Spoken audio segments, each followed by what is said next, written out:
Everyone, this is मर्शिका and आज मैं आपके साथ शेयर करूंगी चौसर टू शेक्सपियर का एक बहुत ही इंपॉर्टेंट टॉपिक, जो कि आप सब जानते हो कि अगर आप एस्पिरेंट हो इंग्लिश लिटरेचर से रिलेटेड किसी भी एग्जाम के लिए तो आपके लिए कितना ज़्यादा इंपॉर्टेंट टॉपिक है। इसके अंदर बहुत सारे मेजर और माइनर राइटर्स हम कवर करेंगे।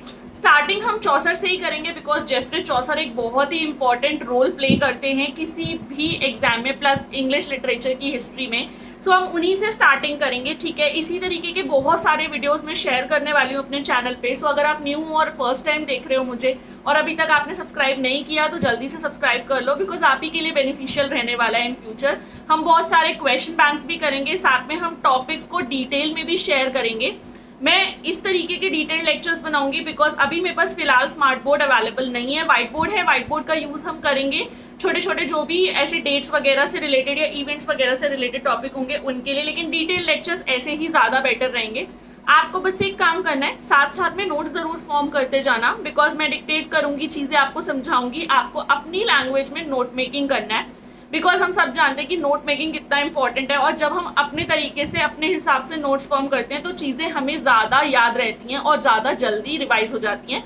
सो ठीक है, हम स्टार्टिंग करते हैं जेफरी चौसर से, जिनका नाम आपने सुना ही होगा, लेकिन आज उन्हें थोड़ा डिटेल में जानते हैं। Chaucer was born in London in 1340। बहुत ज़्यादा इंपॉर्टेंट पॉइंट है, वो लंदन में पैदा हुए थे और 1340 में पैदा हुए थे, ठीक है। He was a great scholar who became a page to the Duchess of Clarence. Again a very important point, he was a great scholar, वो एक बहुत ही अच्छे स्कॉलर थे। Who became a page to the Duchess of Clarence, Duchess of Clarence के page बने वो, okay.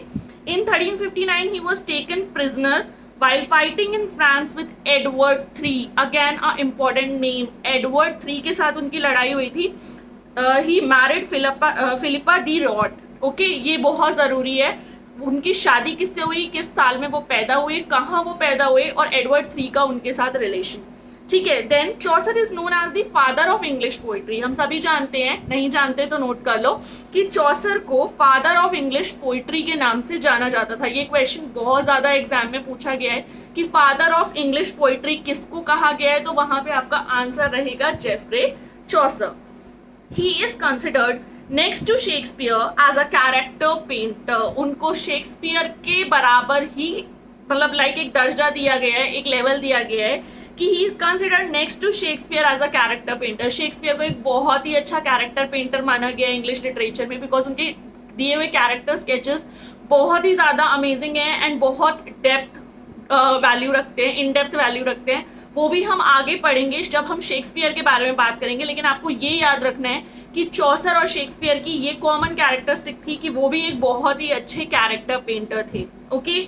As the morning star of Renaissance and a chronicle of his age, he is the greatest figure of English literature of 14th century. Okay, बहुत ज़्यादा important point है, इसको note करना। उन्हें morning star of Renaissance बोला जाता था और वो क्रॉनिकल ऑफ हिज एज, उनको क्रॉनिकल ऑफ हिज एज भी माना गया है। लाइक उनके कुछ बहुत इंपॉर्टेंट टर्म्स हैं, जैसे morning star of Renaissance, then answer आएगा जेफरी चौसर। उसके बाद फादर ऑफ इंग्लिश पोइट्री, तब भी आंसर आएगा जेफरी चौसर, ठीक है। और 14th सेंचुरी आपको याद रखना है।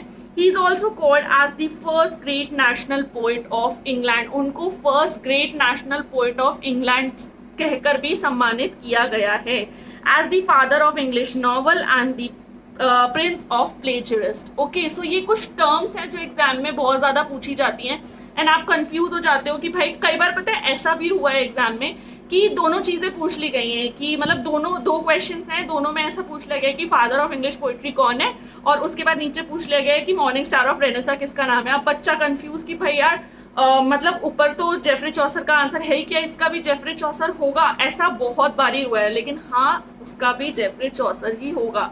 इन सारी चीज़ों पर हमें ध्यान देना है, खुद को कॉन्फिडेंट रखना है, ऐसे नहीं हो जाना एकदम से, मतलब ब्लैंक नहीं हो जाना कि नहीं यार ऐसा कैसे हो सकता है, ऐसा कैसे नहीं। बेटा पेपर है, कुछ भी हो सकता है, ठीक है। सो ये इंपॉर्टेंट पॉइंट्स आपने नोट किए होंगे। अब हम एक बहुत ही ज़्यादा इंपॉर्टेंट टॉपिक पे जाते हैं। Chaucer's works fall into the 3 marked period. 3 major marked periods हैं चौसर के वर्क्स के, जिनको आपको ध्यान रखना बहुत ज़्यादा ज़रूरी है। पहला है फ्रेंच पीरियड, दूसरा है इटालियन पीरियड, और थर्ड है इंग्लिश पीरियड, ठीक है। कौन से पीरियड्स में डिवाइडेड है? First one is French period, next one is Italian period and the last one is English period. ये 3 पीरियड्स में जो चौसर के वर्क्स हैं वो डिवाइडेड हैं, ठीक है। सो अब हम इन पीरियड्स को भी इन डेप्थ पढ़ते हैं। First one is French period. Chaucer wrote the following books during this period. अब कौन कौन सी बुक्स चौसर ने फ्रेंच पीरियड में लिखी थी? पहली थी the romance of the rose, ठीक है। Chaucer was influenced by 2 French writers, de Lorris and de Meun. आपको ये चीज़ बहुत अच्छे से पता होनी चाहिए कि कोई भी राइटर जो होता है वो किसी ना किसी दूसरे राइटर से ज़रूर इन्फ्लुएंस्ड होता है, अपनी एज से, अपनी सोशल एज, अपनी सोसाइटी से बहुत ज़्यादा इन्फ्लुएंस्ड होता है। तभी आप ये चीज़ समझ पाओगे कि हर एक एज के अकॉर्डिंग हर एक वर्क के अंदर चीज़ें किस तरह चेंज हुई हैं, वरना आप बहुत ज़्यादा कंफ्यूज हो जाओगे कि भाई अभी एक पर्टिकुलर एज में तो चीज़ें इतना स्मूथ चल रही थी, दूसरी एक पर्टिकुलर एज आई उसी के जस्ट बाद वाली, उसमें इतना हार्श ट्रीटमेंट कैसे हो गया। तो ये यही है कि कोई भी राइटर जब किसी वर्क को लिखता है तो अपने एरा, अपनी सोसाइटी प्लस अपने फेलो राइटर्स से, अपने फेलो जो भी क्रिएटर्स होते हैं उनके साथ कहीं ना कहीं इन्फ्लुएंस रहता है। सो इसीलिए आपको उस एज के बैकग्राउंड के बारे में, उस राइटर, वो राइटर जिस एज का है उस पर्टिकुलर एज के सोशल बैकग्राउंड के बारे में, सोसाइटी के बारे में बहुत सारी चीज़ें जानना ज़रूरी हो जाता है, ताकि आपके लिए लिटरेचर ईजी हो सके, स्मूथ हो सके, आप डॉट्स जो है उन्हें कनेक्ट कर सको, ठीक है। सो हम पढ़ रहे थे कौन सा? French period. उसमें हमने क्या पढ़ा? The romance of rose first work बताया। Chaucer was influence by 2 French writers. वो 2 फ्रेंच राइटर्स से इन्फ्लुएंस थे। ये क्वेश्चन भी पूछा जाता है कौन कौन से थे वो 2 writers, de Lorris and de Meun, ठीक है, for writing his book. These 2 writers had jointly written the famous allegorical book Roman de la Rose। उन दोनों राइटर्स ने मिलकर एक बुक लिखी थी, Roman de la Rose। Chaucer translated it under the name Romaunt of the rose, ठीक है। उन्होंने ही इसका ट्रांसलेशन, चौसर ने फिर अपने ही जो फेवरेट राइटर्स थे उनके वर्क का ट्रांसलेशन किया।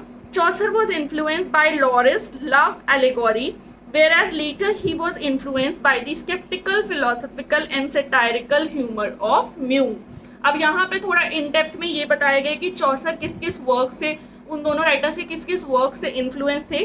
तो जो पहला है वो लॉरिस का, जो डी लॉरिस है उनका लव एलेगोरी है, और दूसरा म्यू का क्या है? उनकी स्केप्टिकल फिलॉसफी और सटायरिकल ह्यूमर से चौसर बहुत ज़्यादा इन्फ्लुएंस थे, और तभी उन्होंने उनका इन्फ्लुएंस लेकर अपने वर्क्स को मतलब क्रिएट करना स्टार्ट किया था, ठीक है। फर्स्ट वर्क होपफुली आपको अच्छे से समझ में आ गया होगा। Let's move on to the next one. So guys, the next one is the Book of the Duchess. Okay, this book was written in 1369. 1369 में ये book लिखी गई थी। It is an elegy on the death of the Duchess Blanche of Lancaster, the wife of John of Gaunt। John of Gaunt की जो wife हैं उनके ऊपर ये एलेगोरी लिखी गई है। The poems in the book abound in natural charm। जो पोएम है इस पर्टिकुलर बुक के अंदर, उनके अंदर एक नेचुरल चार्म है, लाइवलीनेस है, फ्रेशनेस है and a sense of reality. Realism से कहीं ना कहीं बहुत ज़्यादा कनेक्टेड है, सेंस ऑफ रियलिटी आपको उन वर्क्स के अंदर मिलेगा। Its dramatic situations and spontaneous dialogues are laudable. अब बताया गया है कि उसके अंदर कुछ ऐसी स्पॉन्टेनियस सिचुएशंस को दिखाया गया है, कुछ ऐसे स्पॉन्टेनियस डायलॉग्स को दिखाया गया है जो कि तारीफ के बहुत ज़्यादा काबिल हैं। The book, however, suffers from verbosity and repetitions। कहीं ना कहीं बुक के अंदर बहुत ज़्यादा repetitive एलिमेंट भी देखा गया है। अब हम कोई भी वर्क जब पढ़ते हैं तो उसके अंदर कुछ प्रॉस कुछ कॉन्स होते ही होते हैं, सो हमें दोनों ही चीज़ों के बारे में पता होना चाहिए। माइनर वर्क्स क्या थे फ्रेंच पीरियड के? वो 2 तो मेजर वर्क हो गए। पहला मेजर वर्क हो गया द रोमांस ऑफ द रोज, दूसरा हो गया the book of the duchess, ठीक है। अब हम कुछ माइनर वर्क्स के बारे में जानते हैं। The first one is ABC, DABC, okay.